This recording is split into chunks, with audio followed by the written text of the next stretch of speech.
Strength training का क्या role होता है? स्ट्रेंथ ट्रेनिंग कितनी इंपॉर्टेंट होती है? स्ट्रेंथ ट्रेनिंग सबसे इंपॉर्टेंट चीज़ है. Not because I do it, not because I'm a strength and conditioning coach, not because, like, I'm not saying it because of this, but strength training is most important, and I would say it's specially for women. मतलब आपने एक myth सुनी होगी कि बल्की हो जाते हैं. Exactly.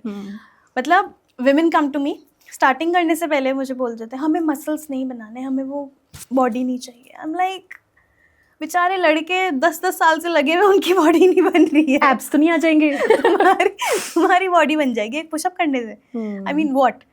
ठीक है. सो ऐसा, ये तो बहुत बड़ी मिथ है. बिकॉज थोड़े से डोले वोले तो बन ही जाते हैं यार, थोड़े तो बनेंगे ना, because you have testosterone, right. थोड़ा सा तो बनेगा ही आपका, थोड़े थोड़े, लाइक वेरी बेसिक. इतना तो होना भी चाहिए. That is for toning. Girls call it toning. हमें मसल नहीं चाहिए, हमें टोनिंग करनी है. So muscle building is toning only for girls, right. So the thing is कि यू नो अबाउट मीनोपॉज.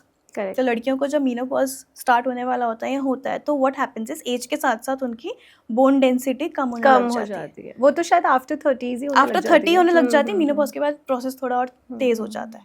ठीक है. That happens. और मीनोपॉज के बाद क्या होता है, स्पेशली उनको ऑस्टियोआर्थराइटिस होने के चांसेस बढ़ जाते हैं बहुत ज़्यादा. सो बहुत सारी, आपने देखा होगा, ऑस्टियोआर्थराइटिस वाली प्रॉब्लम हमेशा विमेन में ज़्यादा होती है, मेल में नहीं होती. वो हमारी देसी भाषा में बोलते हैं कि घुटनों के ग्रीस खत्म हो गए हैं.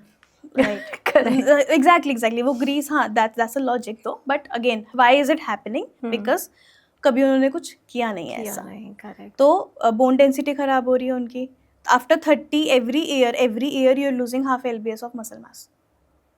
जा रहा है, आप कुछ नहीं कर रहे, वो जा ही रहा है. तो मसल मास, अगेन, हमें बचपन में पढ़ाते हैं ना साइंस में थोड़ी थोड़ी चीज़ें. स्केलेटन है, स्केलेटन को पकड़ने के लिए मसल्स हैं उस समय, लेकिन कोई पढ़ता नहीं है. मूवमेंट करने के लिए मसल है. तो मसल जा रहा है तो आपकी मूवमेंट रुक जाएगी, मूवमेंट नहीं होगी.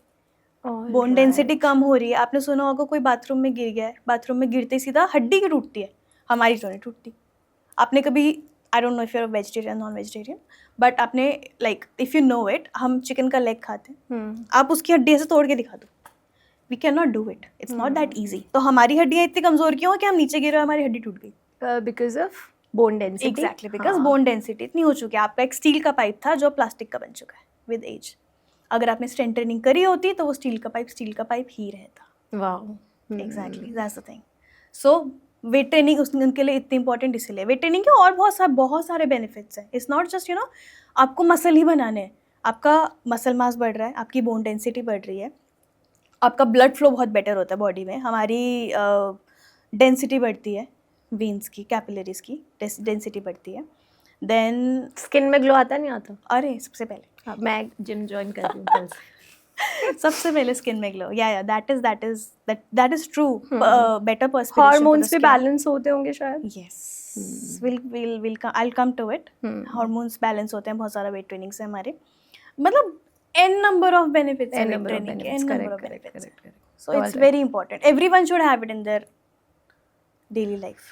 And with that, we wrap another chapter, but the story isn't over yet. More awaits you in the next video. See you there.